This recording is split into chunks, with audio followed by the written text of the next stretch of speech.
एक समय की घटना है। एक व्यापारी अपनी बेटी के साथ एक घर में रहा करते थे।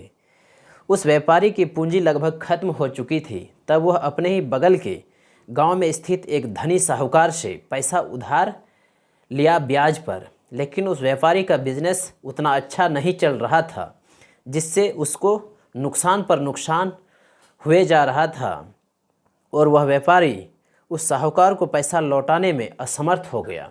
वह साहूकार पैसा मांगने लगा और व्यापारी दे नहीं पा रहा था।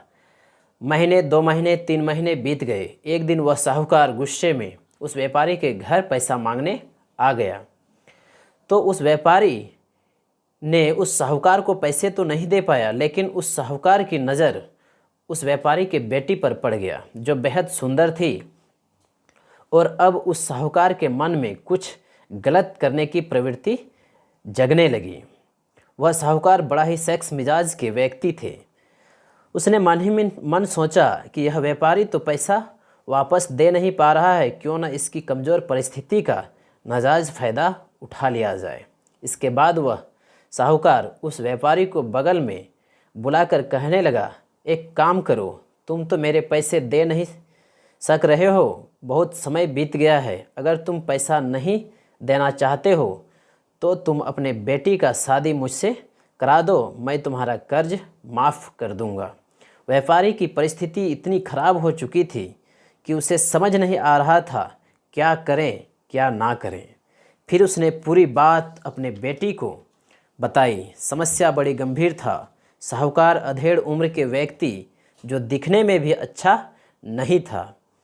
अब उसकी बेटी के पास 2 रास्ते बचे थे, या तो साहूकार से शादी करने से मनाही कर दे और अपने बाप को कर्ज में डुबा रहने छोड़ दें, या फिर साहूकार से शादी करके अपने पिता को कर्ज से मुक्त कर दें। फिर उस लड़की ने दिमाग दौड़ाया कि इस समस्या का हल कैसे निकलेगा।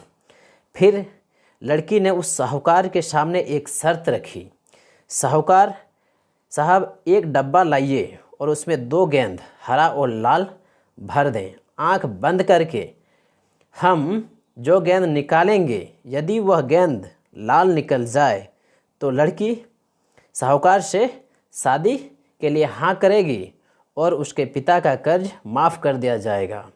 और दूसरा शर्त, अगर गेंद हरा निकली तो वह लड़की उस साहूकार से शादी भी नहीं करेगी और उसका पिता का कर्ज भी माफ़ कर दिया जाएगा। फिर वह साहूकार तुरंत राजी हो गया और साहूकार डब्बा लेकर आया और उसमें 2 गेंद चालाकी से डाल दिया। लेकिन जब गेंद डाला तो उन्होंने दोनों का दोनों गेंद लाल ही डाला था और वह लड़की इस बात को देख भी ली थी। लेकिन लड़की परेशान होने लगी और सोचने लगी कि अब क्या करें। उसके मन में विचार आया कि इस साहूकार का पर्दाफाश कर भी दें तो भी यह किसी प्रकार मुझे फंसा ही लेगा। इससे अच्छा है कि यहीं कुछ करना चाहिए। लड़की सोच समझकर आगे बढ़ी और उसने थैले से एक गेंद निकाली। गेंद छोटी थी और जैसे ही गेंद बाहर निकाली, उसने अपने हाथ से गेंद को छटका दी और नाली में गिर गया। गेंद, उसका कलर दिखाई नहीं पड़ा और नाली में पानी रहने के कारण वह गेंद भी दिखाई नहीं पड़ने लगा। लेकिन फिर लड़की बोलने लगी, माफ़ करना साहूकार साहब, गेंद हाथ से छिटक गई। लेकिन चिंता की कोई बात नहीं है, क्योंकि थैले में एक गेंद अभी भी बचा है। उसे निकाल कर देख लीजिए, यदि वह गेंद लाल होगा तब मैंने हरी गेंद उठाई होगी, और यदि वह गेंद हरी होगी तब मैंने लाल गेंद निकाली होगी। फिर साहूकार ने उस डब्बे में बचे एक गेंद को निकाला जिसका रंग लाल था। फिर साहूकार बोली, अरे तुम तो हरी ही निकाली होगी। अब साहूकार बोलता तो बोलता क्या, वह फंस चुका था। यदि वह कहता कि तुम लाल गेंद निकाली थी, तब तो साहूकार की चोरी पकड़ी जाती और उसका पर्दाफाश हो जाता। इसलिए वह भी चुप रहा। इस तरह से एक बेटी ने अपने पिता की इज्जत और अपनी इज्जत भी बचा लिया और उसके पिता का जो कर्ज था वह भी माफ़ हो गया।